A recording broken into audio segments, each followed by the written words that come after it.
In der Vergangenheit hat immer dann, wenn der Mensch eigentlich keine Antworten auf die Fragen hatte oder im Ungewissen war, hat er von Schicksal gesprochen und gesagt, sollen es die Götter entscheiden oder es entscheiden am Ende sowieso die Götter. Im digitalen Wandel der letzten Jahre hat man von Dataismus gesprochen und gesagt, die Daten werden die Grundlage sein für unsere Entscheidungen und die Daten geben uns eine so viel höhere Gewissheit über das, was wir über die Zukunft an Fragen haben, so dass unsere Gegenwartsentscheidungen immer besser werden. Jetzt sind diese Daten gerade im Zusammenhang mit der Pandemie permanent verfolgt, aber dann doch nicht immer ausreichend gewesen, um sozusagen zu konklusiven Entscheidungen zu kommen. Die Frage also, lernen wir gerade, dass der Dataismus auch nicht sozusagen die einzige Lösung für all diese Themen ist, sondern dass der Mensch mit einer gewissen Ungewissheit, mit einer gewissen Unvorhersehbarkeit einfach auch weiterleben muss? Ja, das lernen wir und diese Erfahrungen, die wir jetzt machen und machen müssen, bestätigt meine alte Skepsis gegen diesen von dir sogenannten Dataismus. Ich habe also nie geglaubt, dass Big Data alle Probleme lösen wird, dass das Theoriebildung ablösen wird, dass das die Wahrscheinlichkeit oder Unsicherheit von Prognosen beseitigen wird und uns Sicherheit geben wird. Ganz im Gegenteil, gerade jetzt merken wir, und das war ja immer auch meine These, ein Datum als Datum besagt noch gar nichts, sondern es muss interpretiert werden. Und allein, wie sich Mediziner, Statistiker, Informatiker, Mathematiker heute darüber streiten, wie viele Menschen sind tatsächlich an Corona gestorben. Wie unterscheidet man die an Corona und die mit Corona gestorben sind? Wie rechnet man Vorerkrankungen ein? Wie hoch veranschlagt man die Bedeutung von Vorerkrankungen für einen bestimmten Krankheitsverlauf?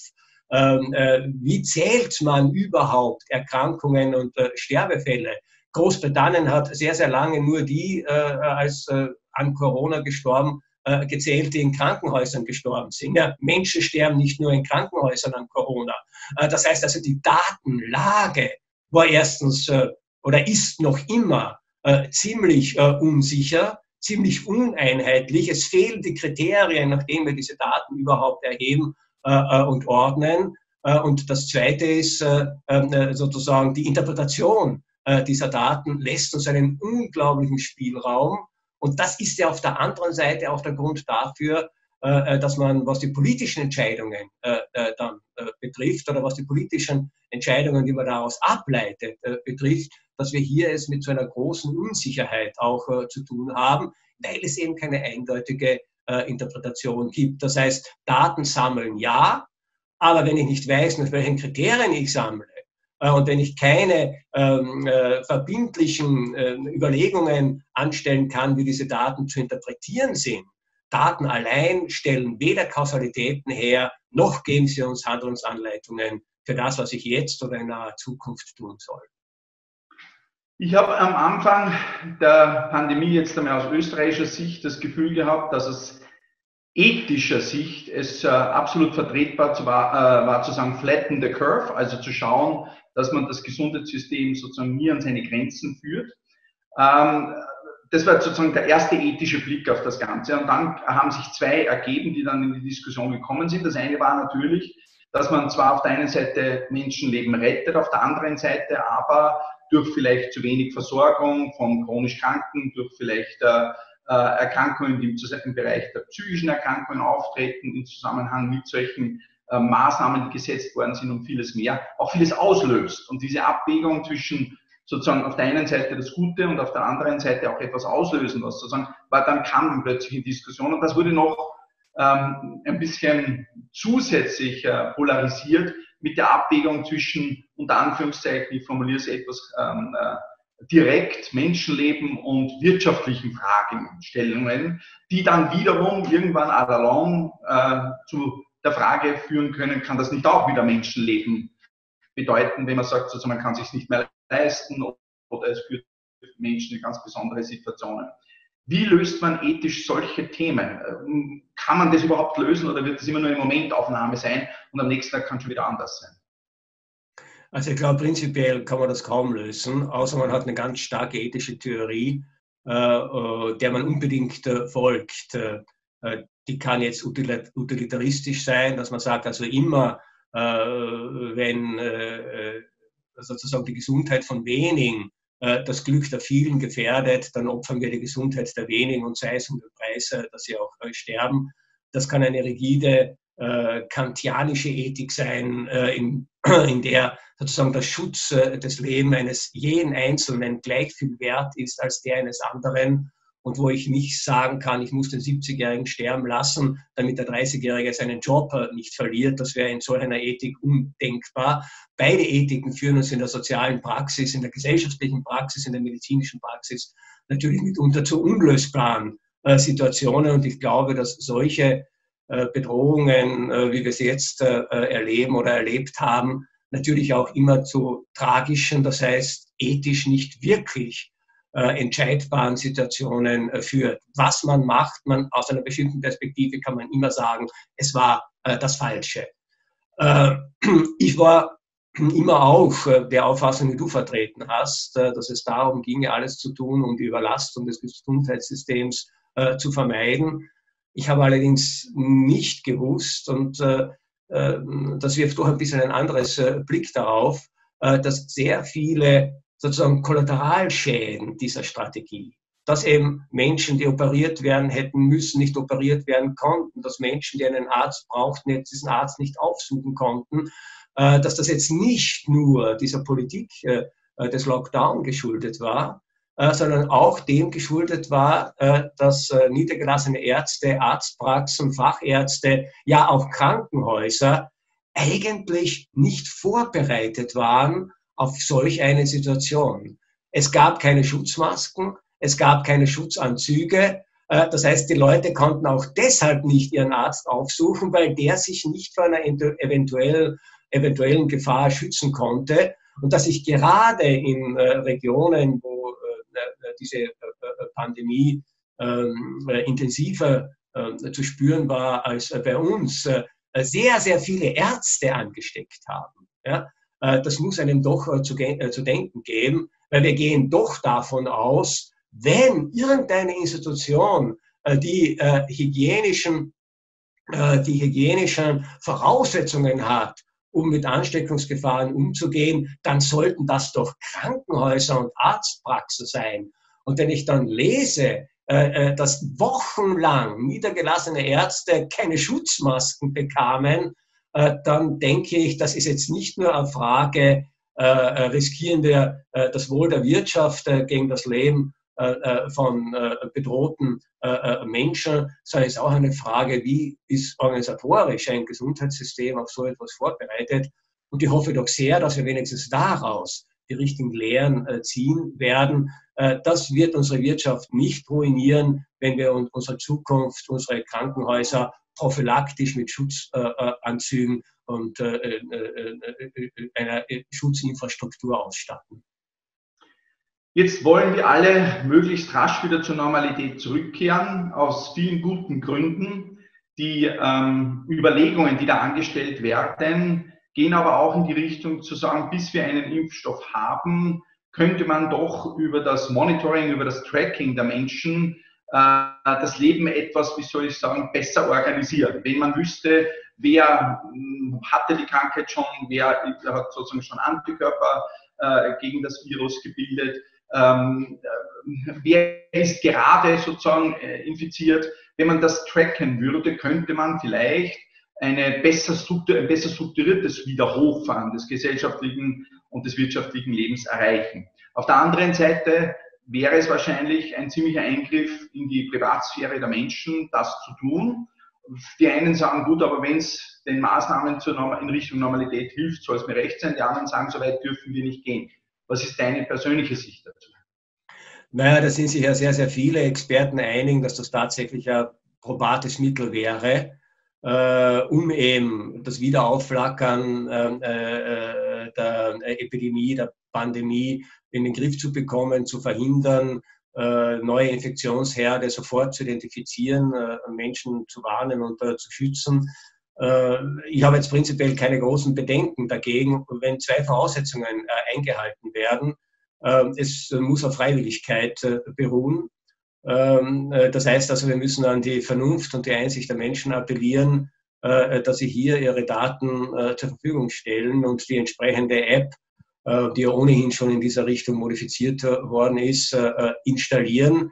Etwa so wie alle Menschen oder fast alle Menschen ein Smartphone benutzen, völlig freiwillig, ja ohnehin ihre Aufenthaltskoordinaten freigeben, allerdings nicht aus gesundheitspolitischen Gründen, sondern aus marktpolitischen Gründen. Sie geben diese Daten frei, damit gezielte Werbung an sie gerichtet werden kann. Also so besorgt um unsere Daten sind wir ja nicht. Also Freiwilligkeit, das war für mich doch eine ganz entscheidende Bedingung. Es muss Ausdruck der Vernünftigkeit der Menschen sein, die sich dafür entscheiden. Und das Zweite ist, die Verwendung dieser Applikation muss ein Ablaufdatum haben. Ein vorher festgesetztes Ablaufdatum, das muss nicht heißen bis zum 01.01.2021, sondern in dem Moment, wo klar ist, aufgrund eines Impfstoffes oder von Medikamenten ist diese Epidemie beherrschbar, müssen diese Daten wieder gelöscht werden. Das heißt, nur unter diesen Voraussetzungen ist das für mich überhaupt denkbar und vereinbar mit den prinzipiellen Bürgerrechten. Es könnte allerdings für uns auch der Anlass sein, darüber nachzudenken, ob wir auch in anderen Bereichen mit unseren Daten etwas vorsichtiger umgehen sollten, die wir bislang vollkommen problemlos und unreflektiert in alle Welt verstreuen, ohne zu wissen, in wessen Hände diese Daten überhaupt gelangen, die ja dann weiter verkauft werden und ohne eine Kontrolle zu haben, was mit diesen Daten passiert. Bei solch einer App wie Stop Corona ist zumindest gewährleistet oder sollte gewährleistet sein, dass nur Gesundheitsbehörden zu diesen Daten kommen und dass diese Daten nicht weiterverkauft werden und dann eben gelöscht werden, wenn die Gefahr vorbei ist. Die Frage, was ein gutes Leben ausmacht, ist eine Frage, die gerade in den letzten Jahren immer mehr auch in Richtung, es läuft ohne dies alles zu schnell, es ist sowieso alles schon zu kurzlebig, es gab eigene Bewegungen, Hicke oder Hücke, wie man das genannt hat, Verlangsamung, Entschleunigung, was auch immer. Nun hat diese Pandemie dazu geführt, dass für viele Menschen das sozusagen jetzt einfach eingetreten ist. Glaubst du, dass es auch eine Lehrstunde war, die Menschen einmal wieder, zumindest in unseren Regionen daran zu erinnern, dass dieses Konsumieren, dieses Schnelllebige, dieses immer alles sofort jetzt hier und genau jetzt haben zu wollen und zu bekommen, dass das vielleicht oder der Anteil dessen am guten Leben nicht ganz so hoch ist, wie man das in den letzten Jahren geglaubt hat und dass das vielleicht auch, und das wäre schon sozusagen meine Abschlussfrage, mit den Menschen jetzt ordentlich etwas gemacht hat, nämlich dass man sich einmal wieder besinnt und sagt, okay, also eigentlich das gute Leben hat noch viele, viele andere Komponenten, die vielleicht in letzter Zeit vernachlässigt worden sind. Oder glaubst du, in dem Moment, wo der Impfstoff da ist, geht da ein Schalter um und die Menschen leben wieder genauso in dieser Schnelllebigkeit und in dieser Konsumwelt wie zuvor?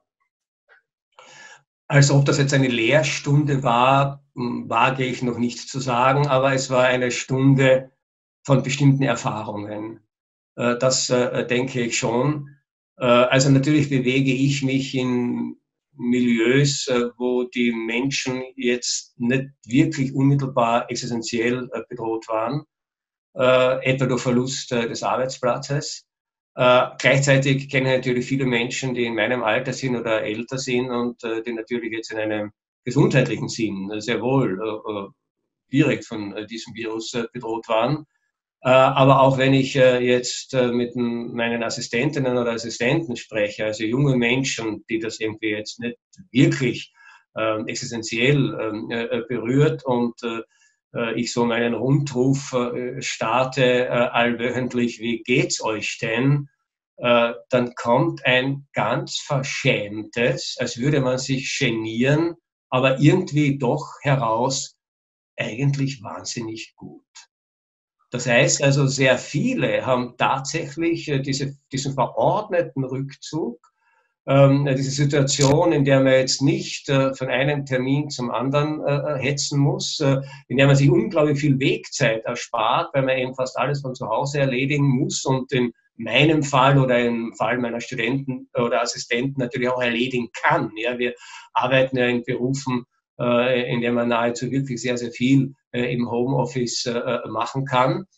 Das heißt also, hier ist die Erfahrung, dass so etwas wie eine Beruhigung der Situation, eine Entspannung, eine Entschleunigung oder ja sogar eine abrupte Verlangsamung durchaus auch als positiv erlebt worden ist. Keiner möchte das auf Dauer. Nach einigen Wochen stellt sich natürlich eine gewisse innere Unruhe ein, auch bei mir, kann ich durchaus zugeben. Aber ich denke, dass schon viele diese Erfahrung gemacht haben, ja, es geht auch ohne diese beschleunigte Welt und Umwelt. Und sehr viele haben mir auch erzählt, es war interessant, auch die Erfahrung zu machen, wie viele Dinge man eigentlich nicht braucht. Es ist nicht notwendig, jeden Tag shoppen zu gehen. Man kann auf vieles verzichten. Und auch Menschen so wie ich, die zum Beispiel absolute Opernliebhaber sind, ja, und dass es immer genossen haben, in eine Opernpremiere zu gehen, sterben nicht gleich vor Langeweile, wenn sie 2 oder 3 Monate vielleicht jetzt nicht in die Oper gehen können. Ganz im Gegenteil, man schaut, was es in der eigenen Schallplattensammlung gibt, in der eigenen CD-Sammlung gibt. Man schaut, welche Neuerscheinungen es gibt, die man streamen kann und kann sich auf diese Art und Weise vielleicht konzentrierter der Musik widmen, die man liebt, als wenn man in diesem Geschiebe und Getriebe sich in ein Premierenpublikum mischt. Das heißt, da würde ich sagen, haben wir interessante Erfahrungen gemacht. Ob diese Erfahrungen nachhaltig sind, wage ich zu bezweifeln. Ich glaube, es wird eine Phase geben des Zögerlichen, nachdem alles wieder geöffnet wird, bestimmte Phase auch der Zurückhaltung. Ich weiß nicht, ob die Reiselust der Menschen schlagartig wieder ansteigt, auch wenn es möglich ist zu reisen, weil man doch ein bisschen vorsichtig vielleicht wird. Aber ich bin da auch nicht sehr, sehr, wie soll man sagen, überzeugt davon, dass diese Entschleunigung jetzt ein neues gesellschaftspolitisches oder auch individuelles Ziel sein wird. In dem Moment, wo wieder Sicherheit garantiert ist, wo es diesen ominösen Impfstoff geben wird, wird es wahrscheinlich nur noch wenige Monate dauern und alles wird so laufen wie bisher. Und zwar nicht nur, weil vielleicht die Wirtschaft darauf drängt, das versteht man ja, dass hier Nachholbedarf stehen wird, sondern weil die Menschen sozusagen dann wieder in diesen herkömmlichen Modus, der in unserer Gesellschaft, die eine beschleunigte und sich permanent beschleunigende Gesellschaft ist, auszeichnet, die in diesen Modus wieder verfallen werden und vielleicht höchstens dann hin und wieder nostalgisch zurückdenken werden. Es war doch eine schöne Zeit, als die Straßen leer waren und keine Flugzeuge ihre Spuren im Himmel hinterlassen haben. Lieber Konrad, einerseits wünschen wir natürlich all jenen, die jetzt ihren Arbeitsplatz zurzeit verloren haben oder auf Kurzarbeit sind, dass sie möglichst schnell wieder sozusagen ihre Jobs bekommen. Das ist ein ganz, ganz wichtiges Instrument jetzt. Wir wünschen allen, die sozusagen in einer vulnerablen Gruppe sind, dass es erträglich ist, sich sozusagen jetzt zurückzuziehen, auch für die nächste Zeit. Allen Gesundheit natürlich. Ich bedanke mich bei dir ganz, ganz herzlich für die Beantwortung der Fragen. Ich wünsche auch dir oder uns, dass du eine produktive Zeit hast und freuen uns schon auf all das, was du an Texten jetzt fabrizierst, was wir dann hoffentlich noch möglichst schnell oder zumindest dann auch nach der Pandemie lesen können. Ganz, ganz herzlichen Dank, lieber Konrad, für die Zeit. Lieber Markus, ich danke dir für dieses wunderbare Gespräch und auch dir alles Gute und bleib gesund.